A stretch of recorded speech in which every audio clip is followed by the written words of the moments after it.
Hello and welcome to this edition of the DMZ America podcast. It is Wednesday, November 29th. I am Scott Stantis, editorial cartoonist, coming to you from the right. And I am Ted Rall, editorial cartoonist, coming to you from the left.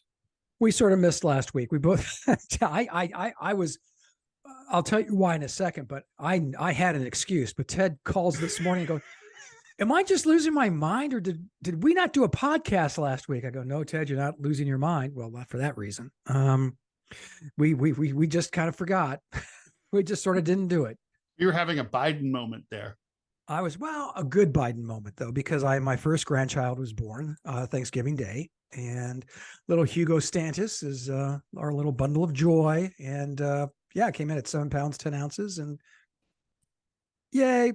Yeah, definitely. Big yay. Are you kidding? It's something I've wanted for a long time. Yeah, you have. I want that too. I've been encouraging my son to be promiscuous and just I'm like, birth control is for losers. Yes. Come on. Nobody does that anymore. All the cool kids are. It's like, oh, you know what's a really pleasant gift for your girlfriend is when you puncture a hole in the condom. She'll love that. Surprise. God. Yeah, do that. Come for the crying, stay for the tax break. Anyway, my son and his wife, it was apparently, the pregnancy itself was uneventful. Mm-hmm. But holy crap, the delivery, that just sounds like a nightmare. So they're healing from that. And so it was a distraction last week. So I'm sticking to that. And it's so funny. We, obviously Ted and I see each other before we record this on Zoom. And Ted goes, well, first thing out of the box, wow, you look like shit. I'm such a good friend. Well, you're honest. And I'm sure that came from a place in your heart. Of fear. That you might die. I look that bad. I'm looking at myself here. I don't look that bad. Well, I don't look great, but I'm 64. Look good. Yeah, you have you kind of look like someone who's maybe last week you were thrown down a flight of stairs in an Irish bar. And it wasn't. No. And in terms of, you said, well, you should have seen the other guy. That other guy's upstairs. He's upstairs drinking. Yeah, he's fine. He's absolutely great. Yeah, it's been a rough week. So we're helping taking care of the baby now, and it's amazing how this little itty bitty, looks like a head on a stick baby can just wipe out 4 grown human beings. Oh yeah, they're good that way. Evil things come in small packages. There's no doubt. Speaking of evil, how's that for a segue? I like these segues. Yeah, we've got not just one proxy war, Ted, but 2 the United States is shoveling money at. Well, obviously we can talk about both the well, there's more. There's that map you texted me. Right, that was from the New York Times, and that was fascinating to me. It showed all of the places where American troops have had war games across the globe. War games, or I thought it was like actual military operations is what it says. So I thought that's what that was. Those aren't war games. That means there's actual combat. You mean they're actually shooting at real people? Yeah, maybe not necessarily shooting. It could be like sort of like they station them there, but shooting does happen in some of those places, and in all of those places it could happen. Well, and what's fascinating, if you look at this map, we're all over Africa, North and Central Africa. We are all over. Did you notice in the map of Europe, there's nothing in France? Well, the ghost of Charles de Gaulle is still strong. But a lot in England, a lot in Germany. Va te foutre. England, of course. AKA our dog. They're having troubles now. Brexit wasn't what they expected it to be. It's exactly what everyone else expected it to be. I know, everybody, including myself, told them this is stupid. Why would you leave this?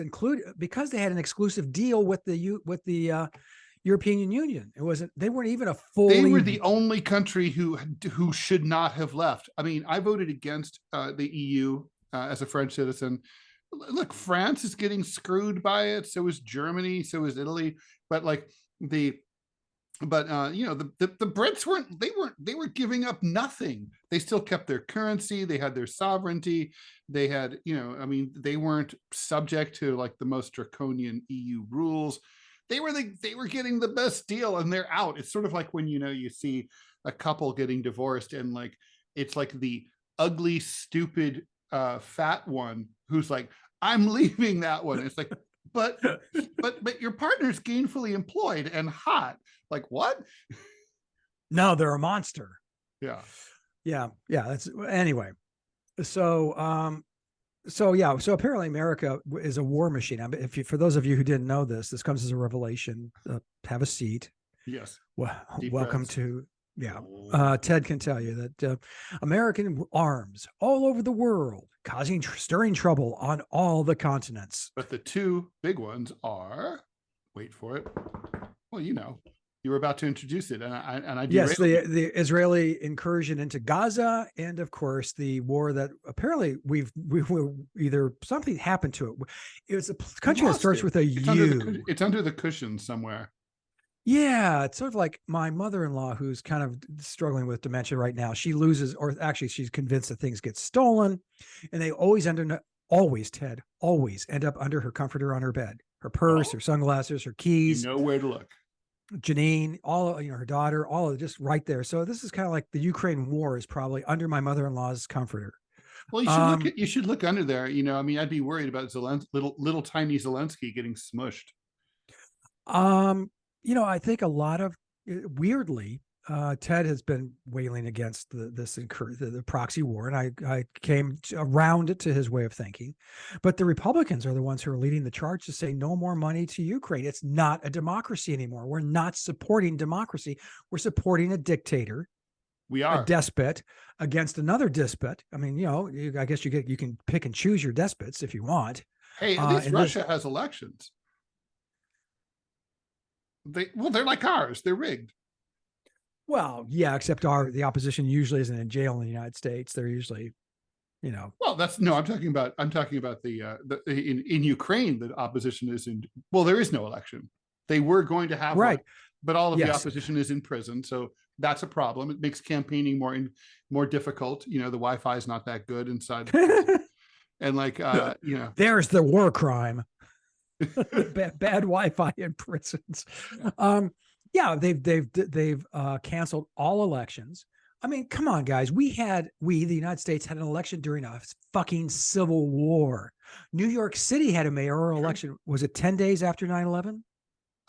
It was actually on 9/11 was when it was scheduled. Voting was suspended because of the attacks.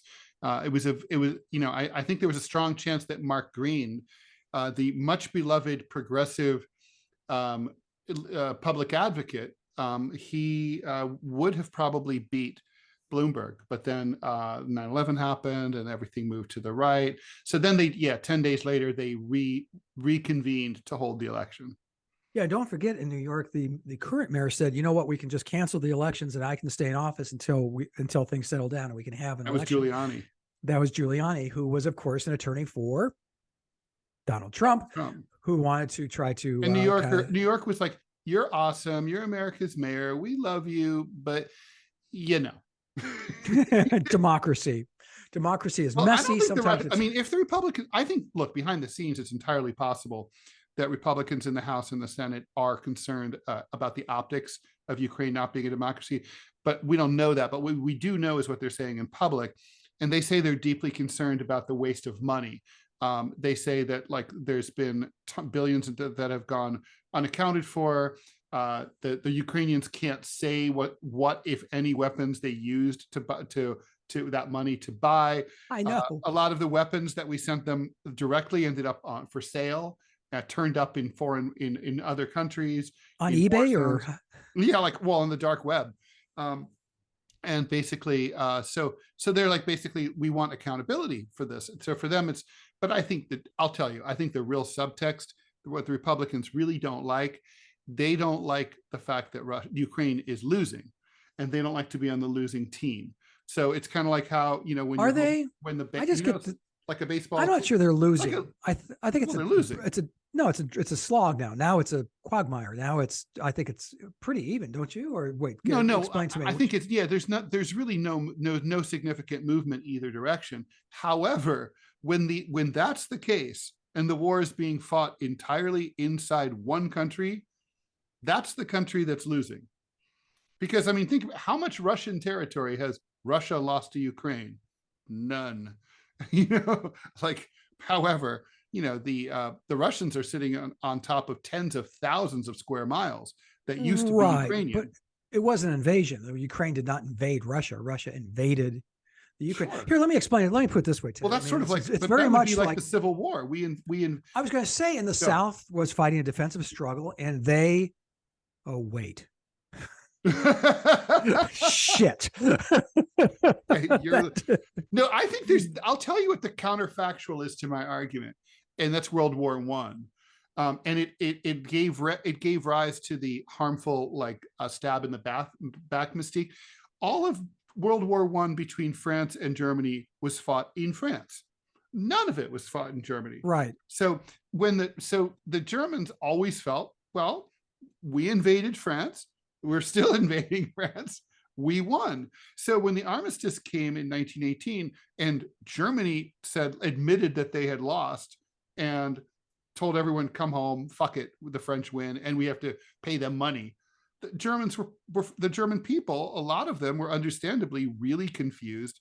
And then right-wingers, like, the future National Socialist Party, they were like, we were stabbed in the back by our own people. It was an act of treason. It was the Jews who told them to do it.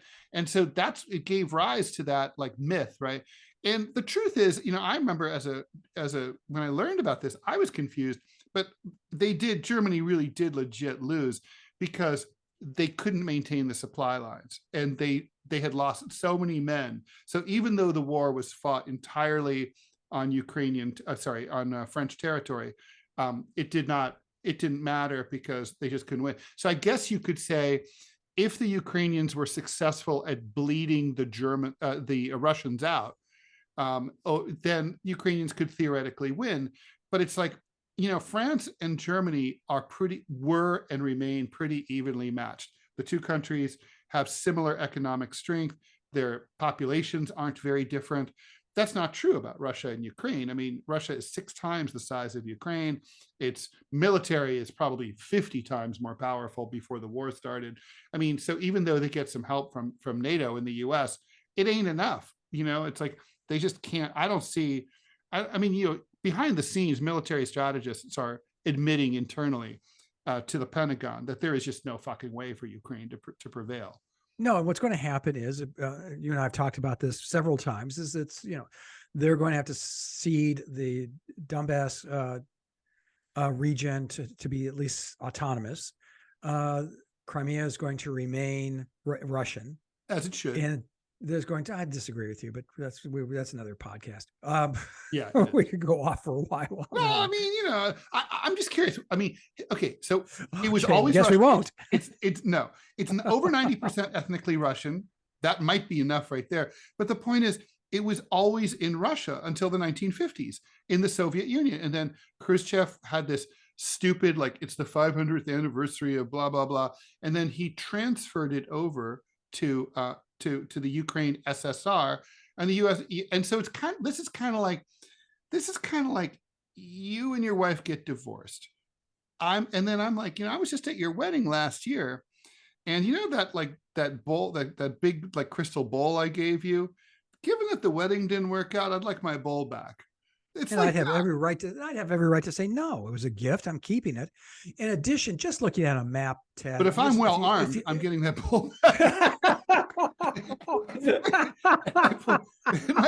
and my point is, that's what happened here. It was like, so, like, theoretically, yes, of course, Crimea was in Ukraine, but the reality is they were also, the Ukrainians were also treating the people in Crimea like shit. I mean, they really were. They were like, you only speak Russian. Oh, by the way, Russian's no longer a legal language in our country. Your kids can't learn in schools in the language that they speak. That's what Putin has done with other areas he's invaded, is to say that the Russian minority or the Russian nationals he's right about that. That happened. Okay. I mean, I personally, before Putin ever came along, I saw this shit happen in Central Asia. When the Soviet Union broke apart, there were ethnic Russians living all over the place because, of course, it was the Soviet Union. And when like places like Kazakhstan and Uzbekistan became independent countries, there started to be resentment, and the locals discriminated against the ethnic Russians, and they were like, maybe you should go get the fuck out and go back to Russia. And they're like, but we've lived here for 3 generations. Yeah, that's great, just go. And they started doing very similar things, like getting rid of Russian as an official language.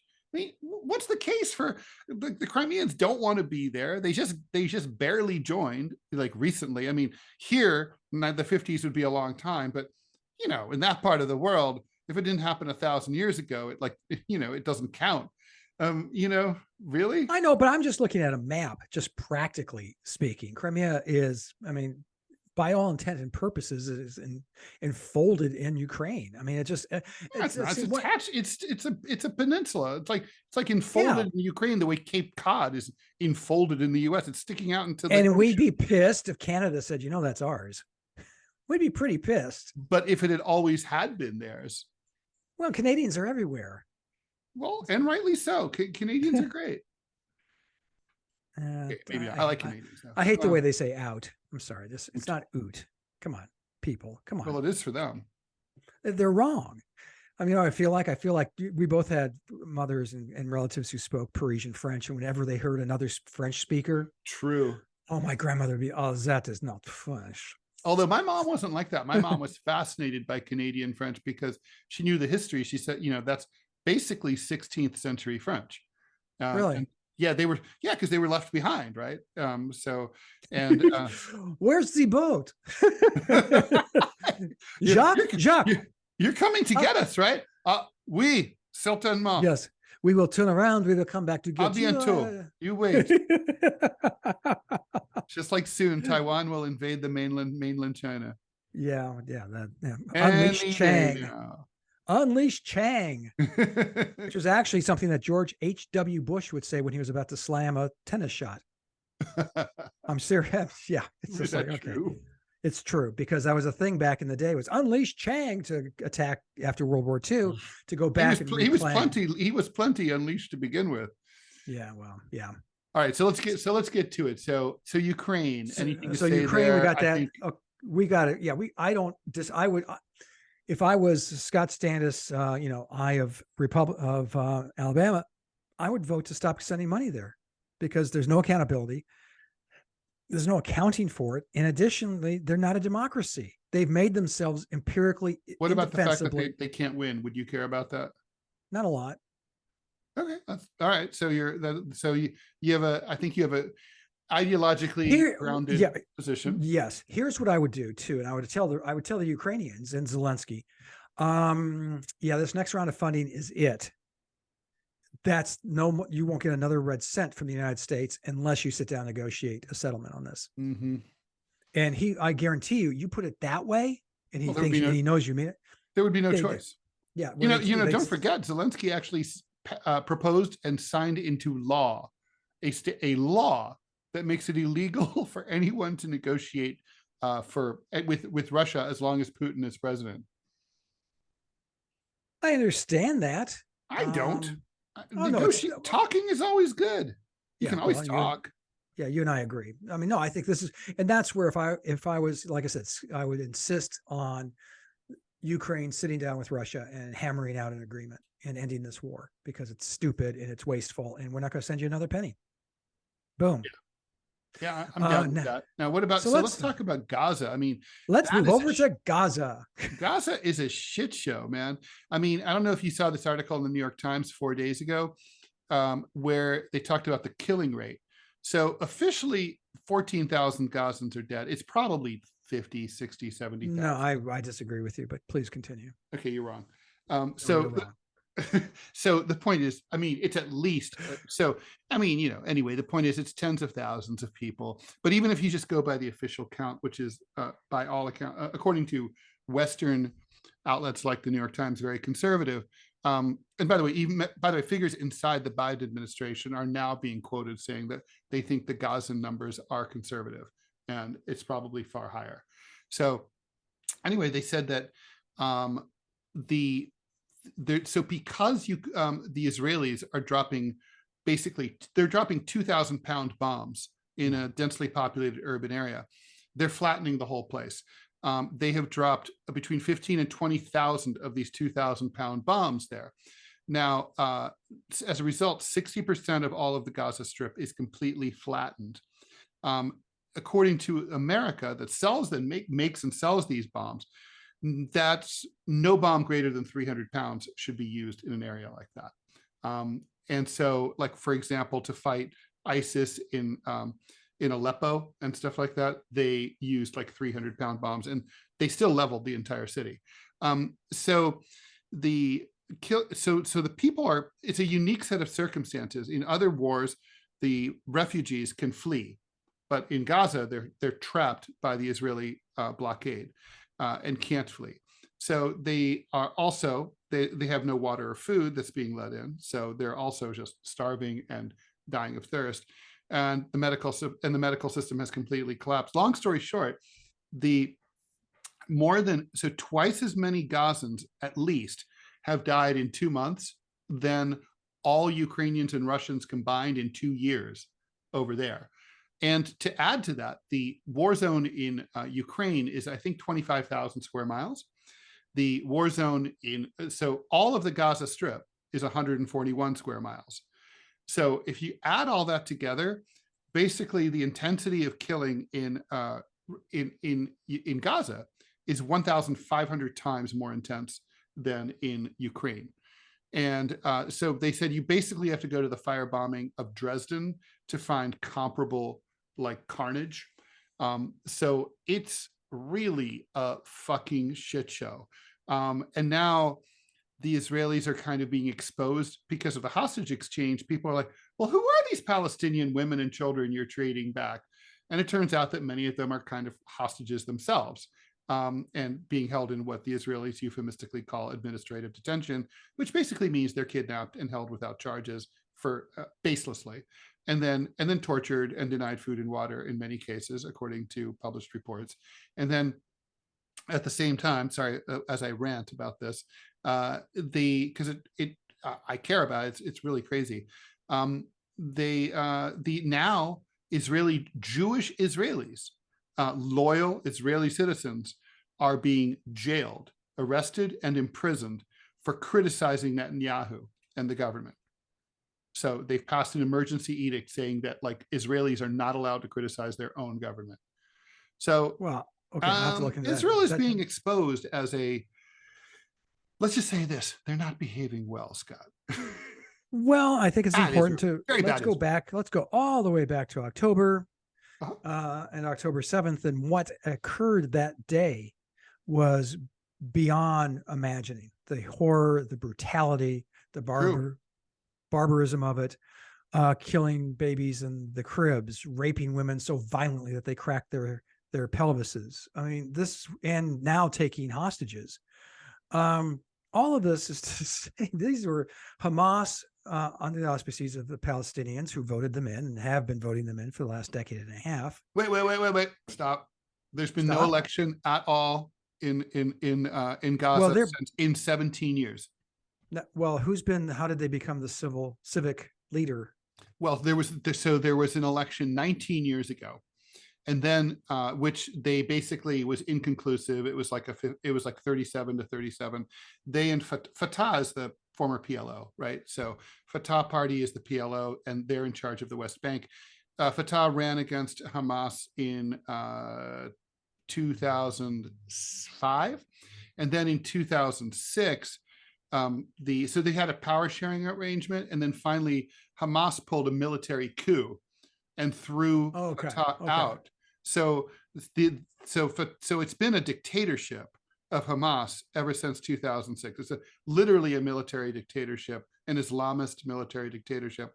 So maybe, maybe Hamas has a lot of support in Gaza among the people of Gaza. Maybe it has a little, maybe it has half. We don't know. Maybe it has none at all. There's been no election and there's been no polling.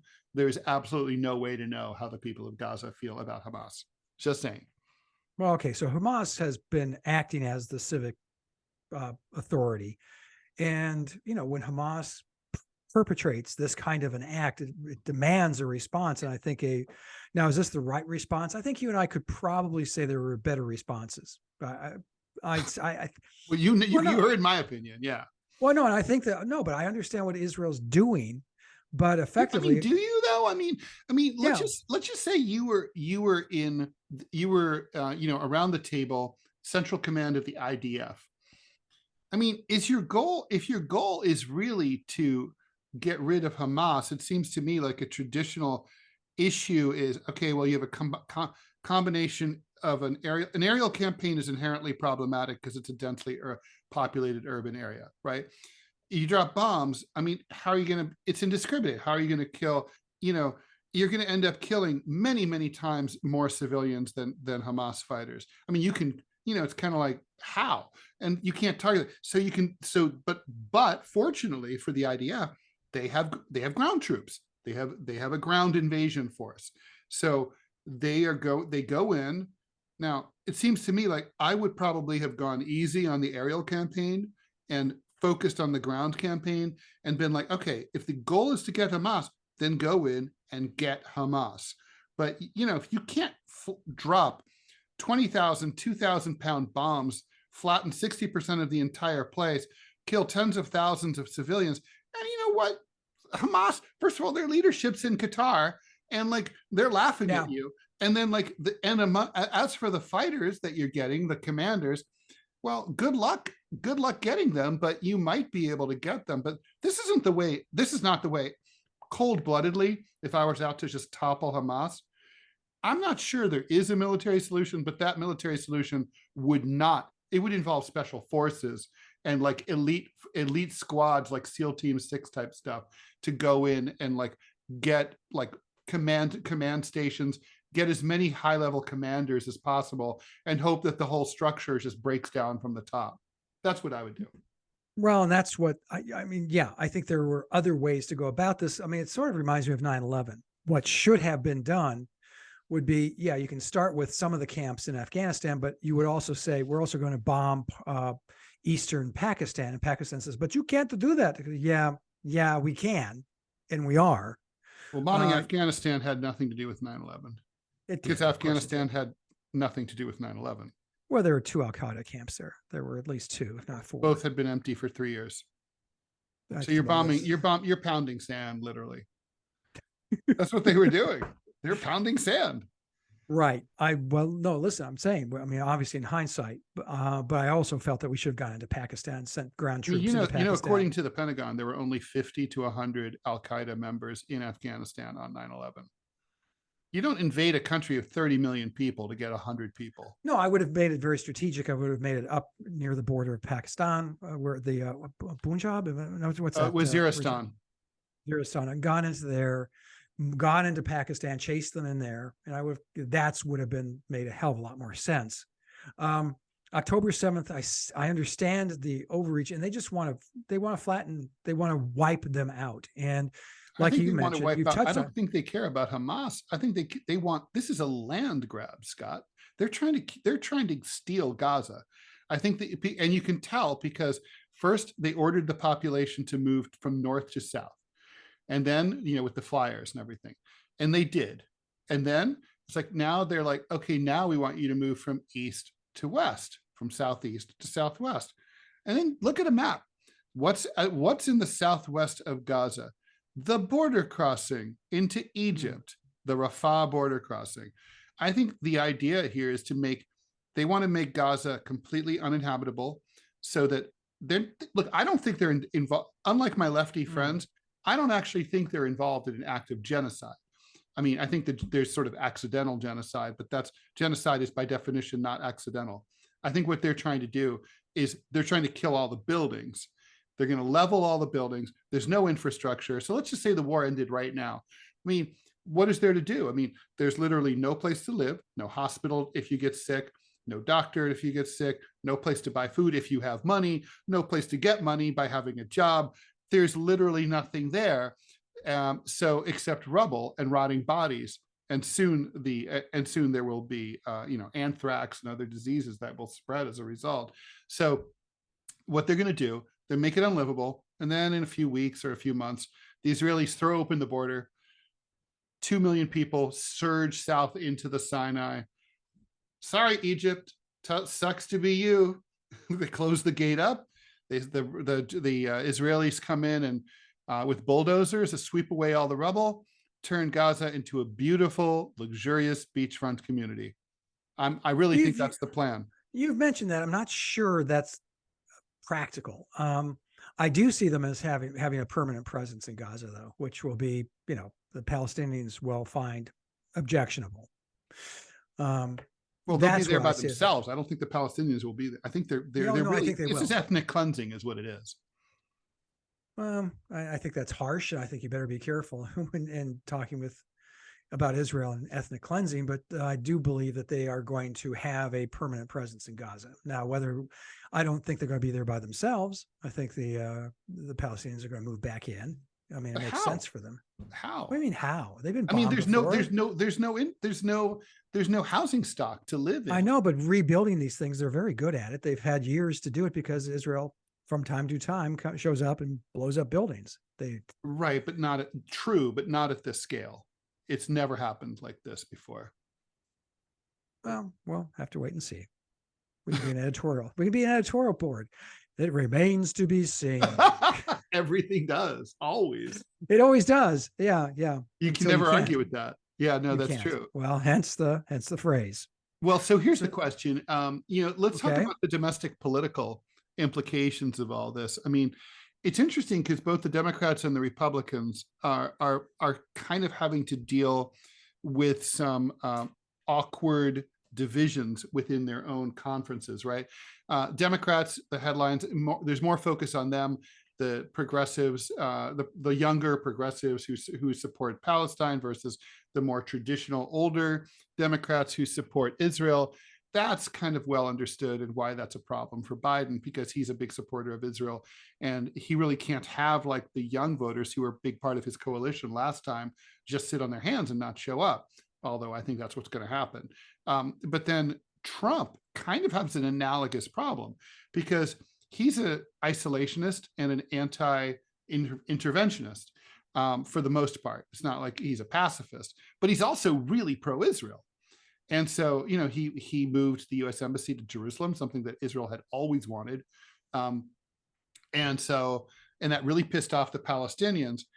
But at the same time, the Islamic vote is important in swing states like Michigan. And there's the split within the MAGA wing of the GOP is more sort of Pat Buchanan-y, America first. Yeah. Don't be, going in deep. And the Israel thing is more neocon-y, but the neocons don't really like Trump. So what are both of, what's the sweet spot politically for either party, really? I mean, if you were running for president, what would be your approach to this? Because I think there's it's really perilous. It's very fraught. There's no obvious, bam, this is the answer. No, but I think that both sides, when the smoke clears and you blow away the rhetoric, both the Republicans and the Democrats, the ones running for office, the serious ones, are going to be pro-Israel. Where it's going to be marked and different is going to be on Ukraine. And that's going to be a delineation that I think people are going to have to make in November of 2024. The Republicans are going to be foursquare against giving Ukraine money. Well, and by then, presumably that goes double if the state of the war, the front lines haven't meaningfully changed. People, it's weird. The Americans don't understand stalemates. We just oh, okay, what? No, that's still going on. Yeah. We don't pay attention. We don't give a shit because we're, what's the word, Ted? Well, idiots. Well, if there's no movement, it's not news by definition. Well, but I used to always say, when I was in Karachi, Pakistan, there were an average of 24 terrorist bombings in the city every single day. And they were never, I mentioned this to some friends, They're like, why have I never heard of that? I'm like, because it's not news, because it's every single day. Wow. Wow. You know? But if you have Yeah. one terrorist bombing in Dayton, Ohio right now, that's news because Would it's not anyone usual. notice though? Maybe not. Depends on what part of town.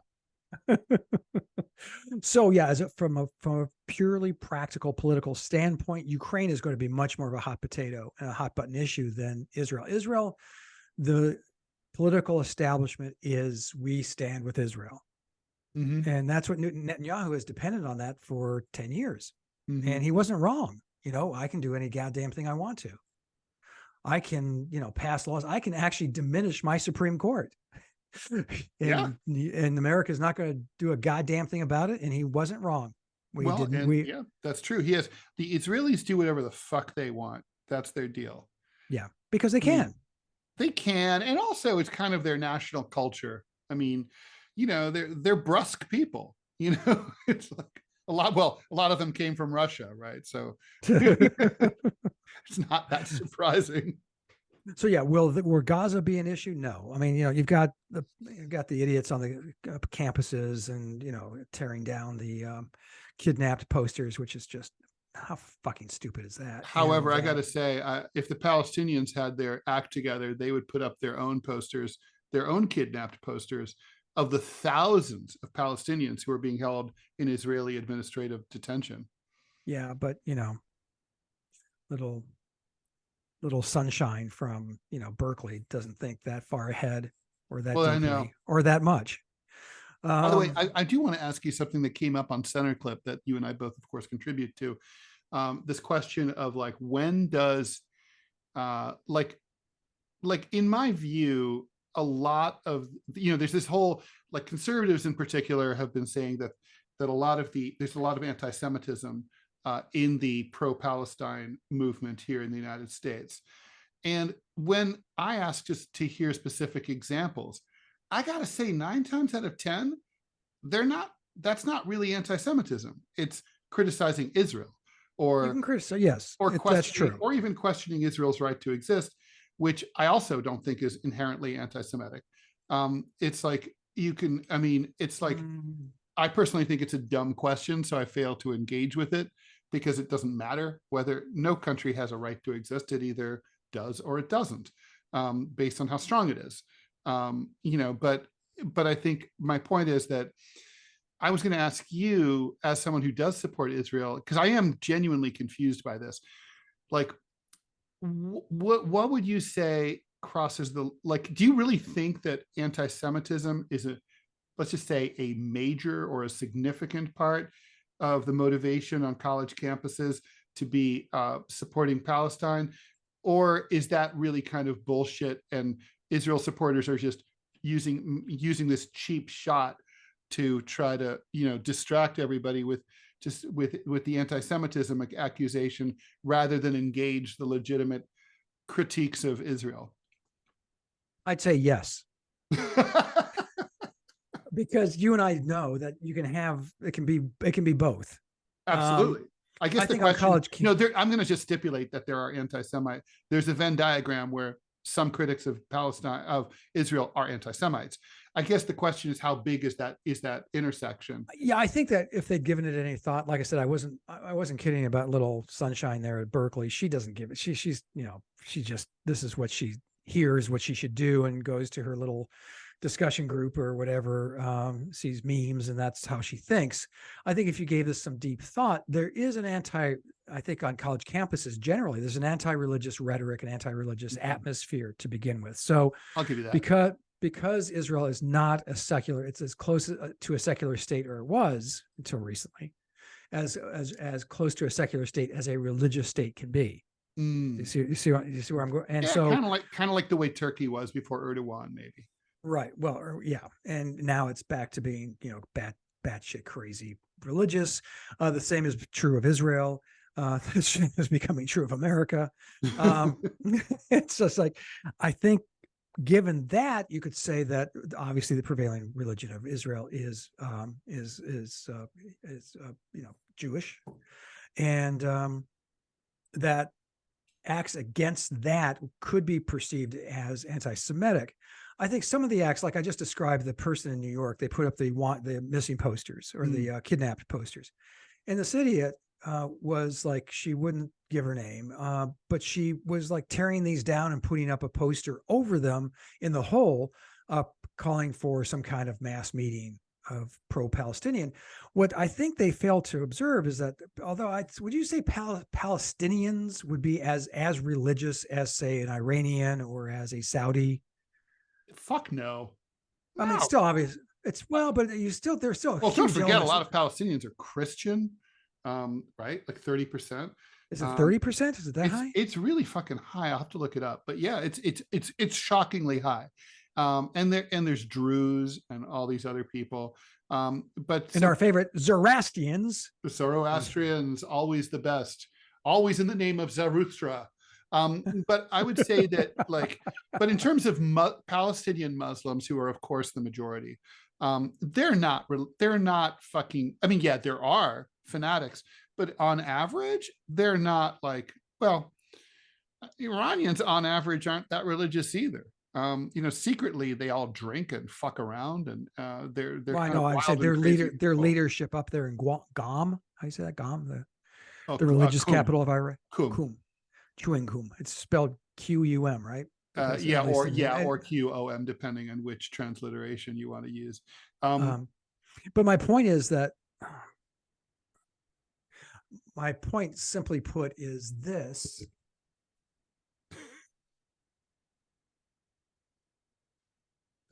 That's pauses for just a moment. It's DMZ nostril cam. No, time out. All right, I'm gonna. Sorry, Janine's calling. I need to. All right, I'll just do pause. Okay, that one's on me, guys. Like I said, I'm a new granddad. My wife was off with our taking care of our grandchild. I saw the phone ring. Obviously was an emergency, right, Ted? Must be answered. Yes. So I answered it, and it was Janine telling me that she was going to the store. And, are you doing the podcast now? I said, yes, this would be the time I told you I'd be recording it. I was, and then I wasn't. And so people listening to this are going to hear they're going to pull the curtain back. Breaking the fourth wall on the DMZ America. So I can't even remember where the hell we were talking about Gaza. And so how religious are people in Palestinian Muslims? And they're, so on average, I mean, it's a bell curve always, but I would say that, like, as Muslims go, Pakistanis would be way up there, Saudis would be way up there, Jordanians not so much, and then Syrians not so much, more secular, Palestinians not so much. Okay, well then that, but I was watching the video of the prisoners who were released into Gaza, and and obviously in the background were into the West. Wait, which ones? By Gaza, or were they released into Gaza? No.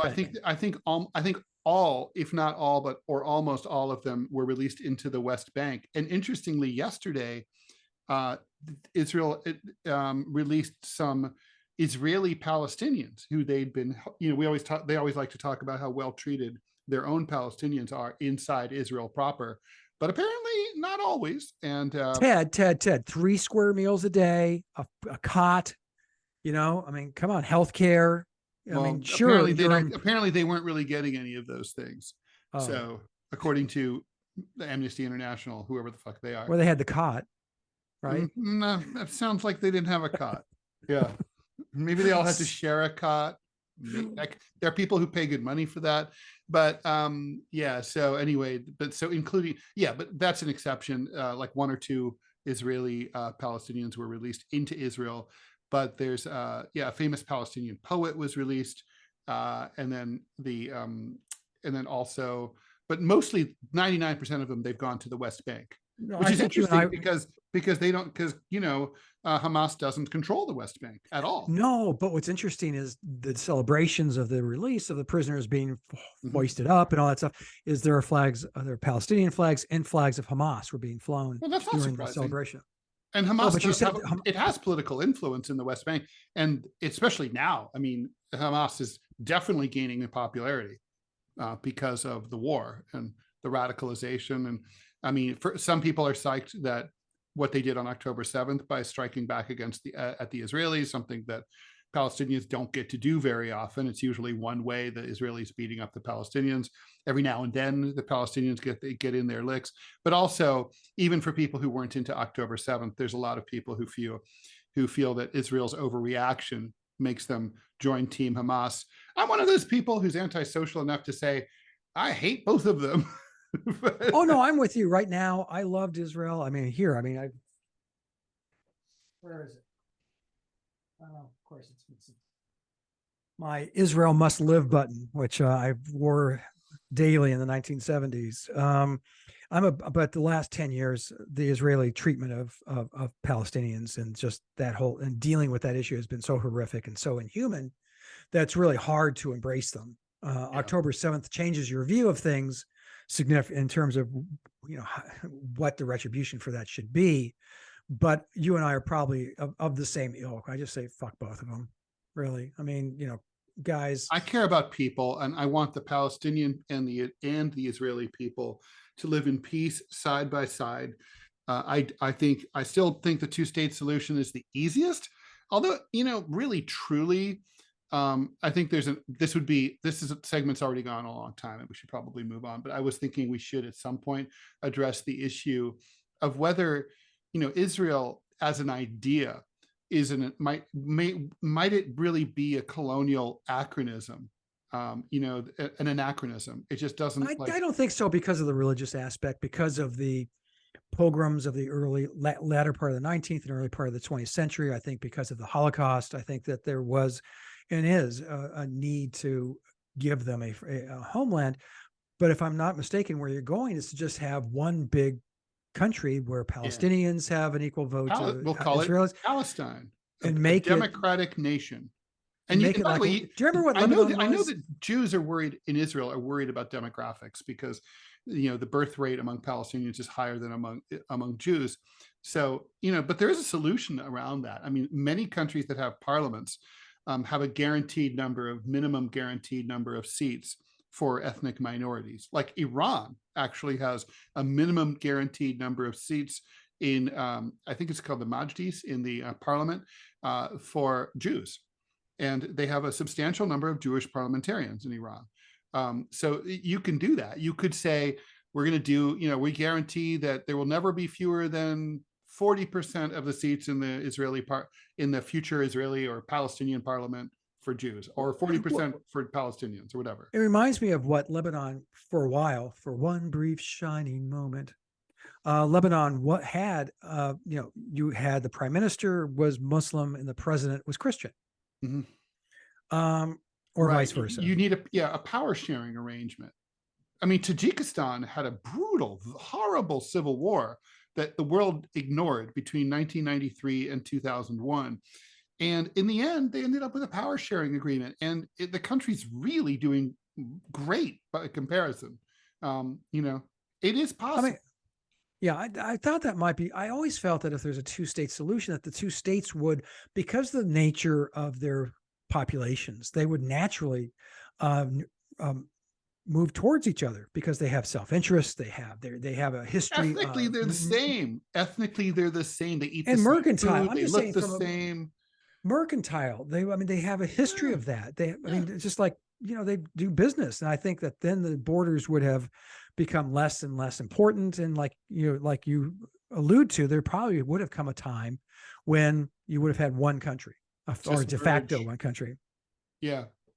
Well, from your mouth to God's ears. I mean, there is always, and there's of course the other problem of the two-state solution, which I can never really unravel, which is the fact that they're in two pieces, right? West Bank and Gaza, two places, sort of like when India partitioned, and right. Pakistan, and it became there was Bangladesh, East Pakistan and Pakistan, which became was it West Pakistan or just Pakistan? I thought it was Pakistan and East Pakistan. Yeah, I thought it was East Pakistan and Pakistan. And they were separated by hundreds of miles of India.